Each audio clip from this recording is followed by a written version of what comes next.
Good evening. A brilliant light has gone out in Hollywood tonight. Robin Williams, whose fierce, frenetic comedy captivated us for decades, has died at age 63. For all of his wild, often improvised humor on stage and on screen, behind the scenes, he struggled mightily with substance abuse and depression. And tonight, on a special edition of Nightline, we're going to dedicate our entire show to the life and the death of a true American original.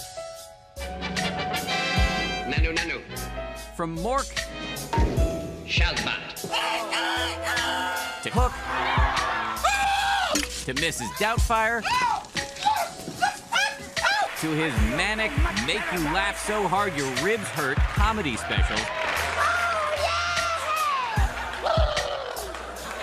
Robin Williams was a legend. But behind the zaniness lurked something darker: drug abuse and depression. Williams described himself as a man looking over a cliff. It's not just a fear of falling, or it's the thing of you can do this. You can fly. And the idea of just one. For someone who has no tolerance for it, that's not a possibility. And this morning, according to authorities in California, they got a 911 call reporting that Williams was not breathing at his home in Tiburon. They're calling it a case of suspected suicide. Tonight, his representative saying Williams had been battling severe depression of late, and ABC News has learned Williams recently checked himself back into rehab. His wife, Susan Schneider, issuing a statement tonight saying, "I lost my husband and my best friend. I am utterly heartbroken." A tidal wave of sadness and sympathy online tonight from fans and fellow celebrities. Steve Martin tweeting, "I could not be more stunned by the loss of Robin Williams. Mensch, great talent, acting partner, genuine soul." John Travolta, "He loved us all and we loved him back. He had only the best things to say about people and we are all better for having known him. I love you, Robin."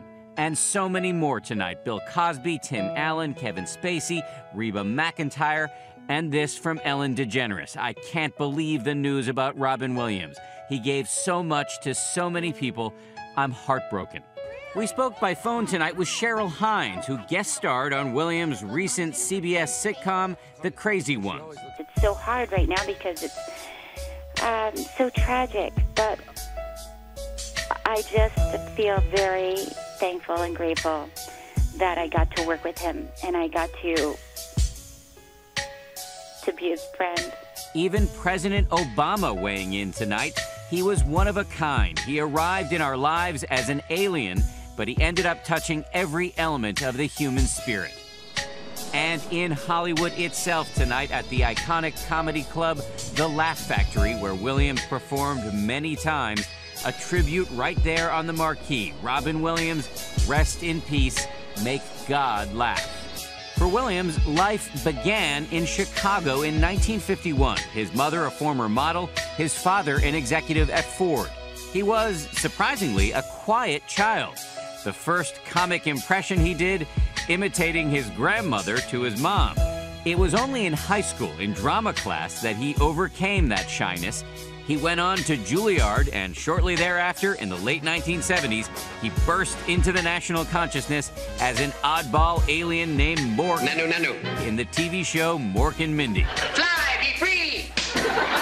He ad-libbed most of his dialogue and his wild physical comedy. The show was a huge hit. Then came a series of live comedy specials, also big hits. We believe now the accident at Chernobyl has been taken care of.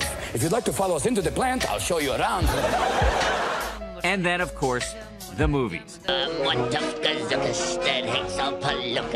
There was that unforgettable role in Popeye.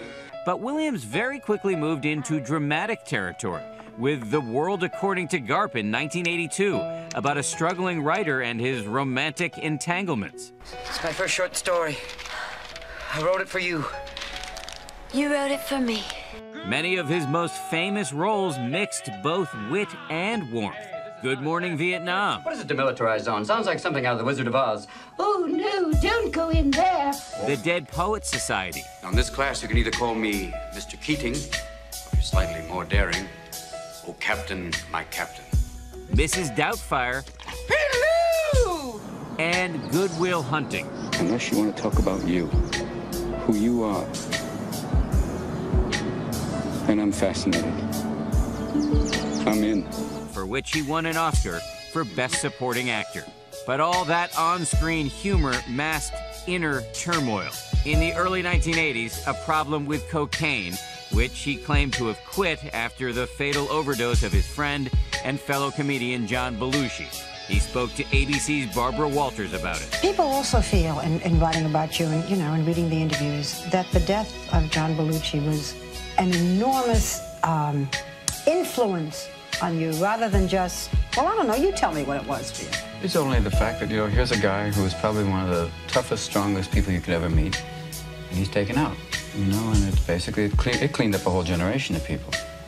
Because this guy was as strong as anybody you could ever meet. I mean, a guy, John, for a laugh, could run into that wall and get up and do it again. So if it took him out, you realize that, we are all pretty mortal. When we hear about people using drugs, most of the time they use them to get a high. Yeah, for me it was basically it was a great way of escaping. It was a great way to cut off from people because it was the only time I could escape, He got sober for many years, it appears, but then he relapsed, as he discussed on his comedy tour, Weapons of Self-Destruction.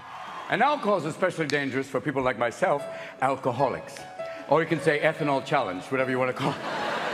Williams checked himself into rehab in 2006, and he talked about it in this interview with ABC's Diane Sawyer. So, to talk about it as caused by something that... Not caused by anything, it's just there. It's just, it's latent, waits. It lays in wait, and for the time when you think, it's fine now, I'm okay. And then, beep. And then the next thing you know, it's not okay. It's not going so well. And then you realize, where am I? This is strange. I didn't realize I was in Cleveland. How are you? I am well. Very well. It is a good thing. Is it a good thing? Oh, yeah, it's nice. 2 months? 2 months. Club medicated. Away, quiet time. Good, though. I'm back.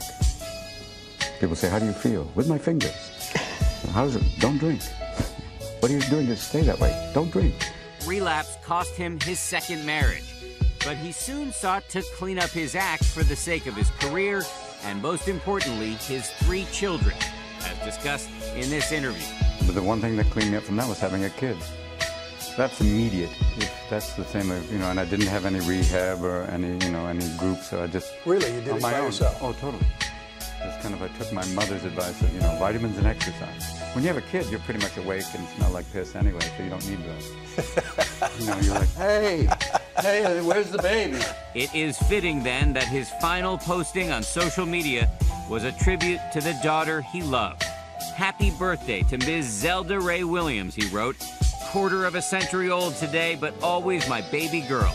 Happy birthday, Zelda Williams. Love you. If the 60-year-old Robin Williams could get the 30-year-old Robin Williams in a room, what would you tell him? Enjoy. Don't be running so fast. And that's it. How much have you loved? That's a simple question. How much have you loved? Love doing what you do, or love being with the people? If you can answer that question pretty positively, then you're doing okay. It's a good life. And just before we came on the air tonight, one of the people Williams loved very much, his daughter Zelda Williams, said on Twitter, "I love you, I miss you, I'll keep trying to look up." So much pain for his family tonight, and we're thinking about them.